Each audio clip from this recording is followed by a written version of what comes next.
بەڵێ بەڕێزان سەبارەت بە پرسی سیاسی و پێکەنانی حکوومەتی داهاتووی عراق و کشانەوەی پەرلەمانتارانی کوتلەی سەدری و جێگرەوەی پەرلەمانتاران کە ئەمڕۆ لە کۆبنەوەیەکی نائاساییدا ئەم کۆبنەوەیە ڕێکخرا گفتوگۆ لەگەڵ بەڕێز محەممەد خالیدی پەرلەمانتاری پێشووی عراق کە بەڕێزیان لە هەولێرەوە لەگەڵمانە گفتوگۆ دەکەین. بەڕێز خالیدی سڵاوت لێبێت. دوای کشانەوەی پەرلەمانتارانی کوتلەی سەدری و جێگرەوەیان دەکرێت بڵێن کە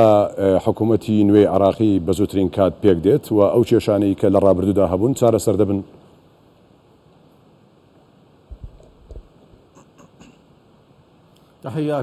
سڵاو ڕێز بۆ ئێوە و کەناڵی کوردستان 24 تەنگژەی سیاسی کۆتایی هاتووە کشانەوەی سەدر لە پەرلەمانی عراقدا ئێستا کۆتایی پێ هاتووە چەقبەستوویە سیاسیە ئەمە بۆ ئەوان حیسابە ئێستا تۆپەکە لە گۆڕەپانی لایەنەکانی دیکەدایە کە لایەنەکانی چوارچێوەی هەماهنگچین لە هەمان کاتدا لایەنە کوردستانیەکان و لایەنەکانی سونەش دەگرێتەوە. من پێمان وایە کەوا ئێستا دۆخەکە ئاسانترە، پێکەنانی حکوومەت ئاسانترە، زۆر ئاسانتر بووە. ئەوەی کە گرینگە کە تۆ سێشی بەخەرت هەبێ بۆ ئەوەی کەوا کێشەکان چارەسەر بکەیت و سەرۆک کۆمار هەڵبژێری لە کۆبوونەوەی پەرلەمانی عراقدا. ئەگەر هات و 50,000 دروست نەبوو بۆیە پێویستە نیسابی یاساییتەوە بێت بەگوێرە دەستوری عراقیدا بۆ هەڵبژاردننی سەرۆک کۆمەڵ. ئەو سیناریۆی کە من دەیخوێنمەوە ئەوەیە کەوا هاوپەیمانی سێقۆڵی کە هەبوو لە ڕابردوودا کۆتایی هات، چونکە سەدر کشایەوە ئێستا هاوپەیمانێکی دیکە لە ئارادایە لە سەفرەوە دەست پێ دەکات کە سەرۆکاتەکان هەڵەبژێرێت، سەرۆک ئەنجومەنی نیۆنەران، سەرۆکی کۆمار، سەرۆک وەزیران بە سێشی دەنگەکان، دواتر سەرۆکی حکوومەت ڕادەست پێدرێت، دواتر دەنگ لەسەر کارنامەی حکوومەت دەدرێت لەلایەن حکوومەتی ڕاستپێدراوە. بۆیە کاربارەکان حکوومەتی عراقی بەو شێوەیە پێک دێن. من پێمان وایە کەوا دوو سیناریۆ هەیە بۆ دۆخەکە. سیناریۆ یەکەم ئەوەیە کەوا ئەم حکوومەتە سەرکەوتوو دەبێت بە پشتبەستن بە سەرۆک وەزیرانێکی کە تواناییکی ئابووری بەهێزی هەبێت، شارەزایەکی ئابووری بۆ دۆخی عراق هەبێت، چونکە دۆخی عراق پێویستی بە کەسایەتێکی ئابووری هەیە، چونکە پێمان وایە جەنگەکان و داعش کۆتاییان هاتووە. پێویستە سەرۆک وەزیرانێکە بێکەوە لەسەر بنەمایەکی ئابووری هەبێت، نەک پیاوێکی جەنگ بێتە. ئەمەد پێویستە کەوە لە ئیدارەدانی وڵات ڕۆڵی هەبێت. ئەمە یەکەم. دووەم پێویستە دەموچاوی نوێ بێنە پێشەوە، نەک دەموچاوە کۆنەکان جارێکی کە دووبارە ببنەوە. ئەگەر هاتوو چوارچێوەی هەمانجی بێت کە سەرکەوتوو بێت، دەوێت سەرکەوتوو بێت، پێویستە کەسایەتیەکێ بێت بە سەرۆک وەزیران، چونکە ئەوانەی ڕابردوو بەڕاستی هیچیان قبول کراونین، ئەوانەی ڕابردوو هیچیان قبول کراونی باشە، چونکە ئەگەر هاتوو دەموچاوی نوێ نەبێنە پێشەوە ئاوا سەرکەوتوو نابن. بۆیە پێویستە کەسایەتی نوێ بێتە پێشەوە. ئەگەر چوارچێوەی هەمانجی دەیەوێت سەرکەوتوو بێت، سیناریۆیەکی دیکەش لە ئەلارەدایە، ئەویش ئەوەیە کە ئەم حکوومەتە پێمان وایە سەرکەوتوو بێ. ئەگەر هاتوو مەرجەکانی شەقام جێبەجێ بکات، یاخود لایەنی سەدرەکان داواکاریەکانیان جێبەجێ بکرێت، لە هەمان کاتدا کەسانی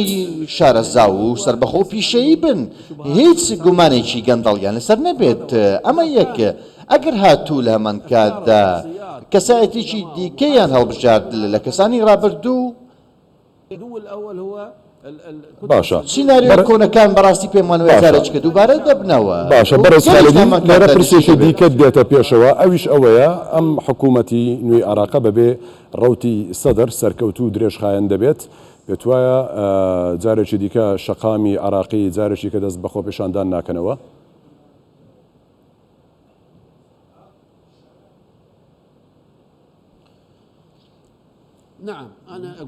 بەڵێ من پێم گوتی دوو سیناریۆ لە ئارادایە. ئەگەر هاتوو ئەو حکوومەتەی ئەگەر هاتوو ئەو حکوومەتی پێک دەهێنرێت، دەبێت لایەنی سەدریش لە بەرچاو بگیرێت. بەڵام ئەگەر هاتوو خەڵکانێکی تاقیکراویان هێنایەوە سەر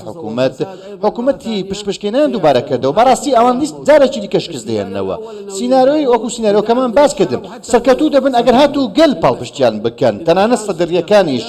بەڵام بەو مەرجەی کەسایەتی نوێ سەرکوژێرانێکی نوێ بێت. بەڵام ئەگەر هاتوو هەر وەکو ڕابردوو بێت، بەڕاستی گەندەڵ و شکست خواردوو دەبن، نامکرد کەسانی تایفی بن، چونکە جارێکیکە شکست دەخۆنەوە لە ڕێگەی شەقام و لە ڕێگەی فراکسیۆنی سەدرەکانیشەوە لە هەمان کاتدا. لە شەقامدا ئەم دووسان نێورەیە لە ئارادایە بۆیە لەسەر چوارچەوەی هەمانجی پێویستە هەڵبژێرێت لەنەوە سەرکەوتن و شکست زۆر باشە لە دەستپێکدا باسی ئەوت کرد کە بەکشانەوەی کوتلەی سەدری لە پەرلەمان هاوپەیمانەتیە سێ قۆڵیەکە هەڵوەشایەوە مەبەستەکە ئەوەیە پرسەکە ئەوەیە نەخشەی نوێی هاوپەیمانەتیەکان ئیدی لەمە دوات چۆن دەبێت دوایەوەی کە کوتلەی سەدری لە پەرلەمانی عراقدا نەماون چێ لەگەڵ چوارچێوەی هەماهەنگی هاوپەیمانەتی دەبەستێت یاخود ئەوان لەگەڵ چێ هاوپەیمانەتی دەکەن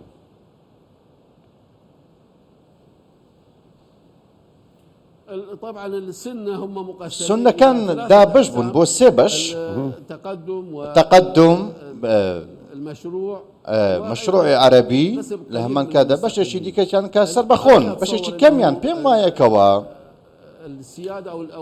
سیادە و ئەوەی کە ناو دەمدرێ بە پرۆژەی نیشتیمانی کە موسەنا سامڕایی سەرۆکایەتی دەکە بەشێکیان دەستنە پاڵ چوارچێوەی هەماهەنگی بەشی دیکەشان سەر بەخۆن تەقەدم لە هەمان کاتدا لێک هەڵدەوەشێتەوە بەڕاستی تەقەدمیشی لێک هەڵدەوەشێتەوە چونکە سەرۆکی ئەنجومەن لە ڕێگەی ڕێکەوتنێکی سێ قۆڵی هاتووە بۆی ئەمانە کە دێن ئەنجومەنێکی نوێ دروست دەکەن پەرلەمانێکی نوێ دروست دەکەن ئەو کاتە تەقەدم دابەش دەبێت بە سەرۆکاتی محەممەد بەشێکیان دەستنە پاڵ هەڵبوسی بەشێکەکان نامێنەوە بۆیە زۆرینەی سونە دەچێتە پاڵ چوارچەوەی هەماهەنگی سەبارەت بە کورد ئەگەر قسە لەسەر کورد لایەنە کورد ئەوان بەهێزێکی یەکگرتوو دێن ئەوان پێمان وایە بەهێزێکی یەکگرتوو دێن با کەسایەتێکی یەکگرتوو بۆ ئەوەی کاریگەری زیاتریان هەبێت لە بەغدا بەبێ ئەمە ئەوانیش زیان دەکەن بەڕاستی ئەگەر هاتوو بۆیە ئەوانیش ئەگەر هاتوو ئەوانیش بە یەکگرتووی بەڕاستی لە بەغدا زیاد دەکەن بە کاندیدێکی یەکگرتوو ئەوان ئەگەر هاتوو بە یەک پاکێش بێن بۆ بەغدا ئەوان دەست دەکەوێت کە دەنەوێت بەڵام ئەگەر هاتوو بە پێچەوەنەوە بێ ئەویان دەست ناکەوێت بۆیە من پێیان دەڵێم بە یەک پاکێش بەرنە بەغدا بەلایەنەکان دەڵێم باشە بەڕێز خالدی کەواتە پرسیارەشی دیکەش دێتە پێشێ ینی شەقامی عراقی یاخود بەم شێوەیە بڵێن لایەنگرانی سەدری پێت وایە کە پشتگیری لە حکوومەتی نوێی عراقی بکەن چۆن دەڕوانە حکوومەتی نوێی عراقی بەبێ ئەوان کە پێک دێت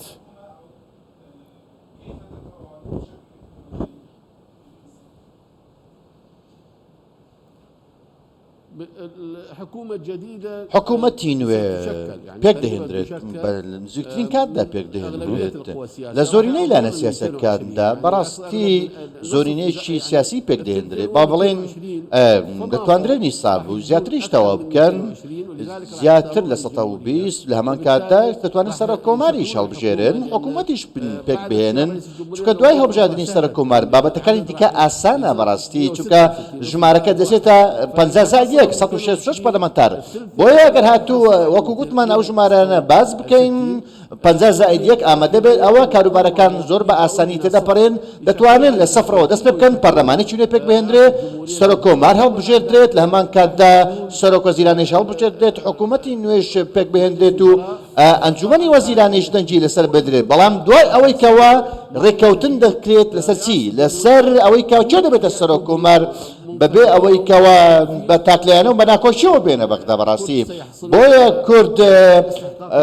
شایستەی خۆیان بەردەکەوێت سونەکان لە هەمان کاتدا دابەش دەبن بەشێکی زۆریان دەستنە پاڵ چوارچەی هەماهەنگی بەشداری حکوومەت دەکەن بەشێکی دیکان دەستنە دەرەوەی حکوومەت زۆرینەی شیعەکانیش بەشداری لە حکوومەت دەکەن تەنانەت سەر بەخۆکانیش ئەوانیش زۆرینەیان با بڵێ هەموویان بەشداری حکوومەتی عراق دەکەن سەدرەکان چاودێری دەکەن لە دەرەوە شەقامیش چاودێری حکوومەتەکە دەکات چونکە بەڕاستی شەقام و سەدرەکان لە نزیکەوە چاودێری حکوومەت دەکەن بۆیە ئەگەر هاتوو حکوومەت بە خواستی شەقام و خواستی سەدرەکان نەبێت لە 2 مانگدا شکست دەهێنێت باشە بەڕێز خالدی کەواتە دوا پرسیار لێ دەکەم پێت وایە کە دۆخی عراق بەرەو پێشەوە دەچێت یاخود لەوەی کە هەیە خراپتر دەبێت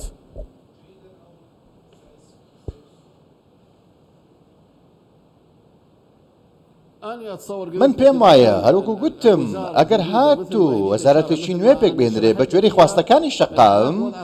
عێراق دۆخەکەی باشتر دەبێت عێراق دۆخەکەی باشتر دەبێت چونکە ئێستا نرخی نەوت زۆر زیادی کردووە داهاتی عێراق زۆر زیادی کردووە عێراق پێویستی بە داهاتە عێراق پێویستی بە حکوومەتێکە پێویستی بە کەسایەتیەکە کەوە ئەم داهاتانە بەڕێوە بات ئیدارەی بدە چونکە سیاسەتی دارایی لە ڕابردوودا هەڵە بووە ئێستا ئەگەر هاتوو کەسایەتێک بێ کەسایەتێکی ئابووری بێت دۆخی سیاسەتی ئابووری عێراق بەڕێوە بات ئەو کاتە عێراق قازانج دەکات عێراق دەوڵەمەندە دەتوانێت تەواوی کەتەکان جارێکی دیکە بنیاد بنێتەوە کەتەکانی خزمەتگوزاری و تەواوی دامەزراوەکان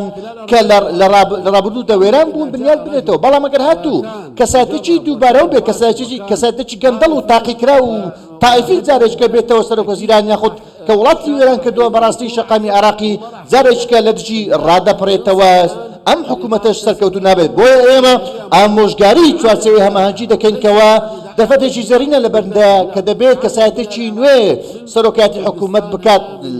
بۆ ئەوەی دووبارە عێراق لە باشوور و ناوەڕاستدارێکی کە بنیاد بندرێتەوە بۆ ئەوەی گورزێکی کەمەرچێنش لە تیرۆر و داعش بدرێ لە ڕێگەی بنیادنانی عێراقەوە نەک لە ڕێگەی بەردامبوون بە جەنگێکی دۆڕاو ئێمە دەمانەوێت ئێستا عێراق بنیاد بنین نەک درێژە بە جەنگێکی دۆڕاو بدەین ئەمەیە ئامانجەکەمان کە بنیادنانی عێراقا چونکە دەبێت بنیادنانی عێراقەوە دەست پێ بکەینەوە بنیادی بنینەوە لە ڕووی دۆخی هەرێمیە و نێودەوڵەتی و تەنانەت نەخۆییشەوە ئەمە دەرفەتی کۆتاییە یان ئەوە حکوومەت پێک دەهێنن کە شەقام پێی رازی بێت و سەدرەکانیش پێی رازی بن یان ئەوە تا حکوومەتێک پێک دەهێنن هەر وەکو چۆن لە ڕابردوودا حکوومەتیان پێکێناوە حکوومەتێکی پشپشکێنە حکوومەتێک کەوە هیچ توانایەکی نەبووە لە هەمان کاتدا لە 2-3 مانگدا کۆتایی پێدا حکوومەتەکە. بەڕێز محەممەد خالیدی پەرلەمانتاری پێشووی عێراق کە لە هەولێرەوە لەگەڵمان بووی سپاس بۆ بەڕێستان ماندوومان کردیت.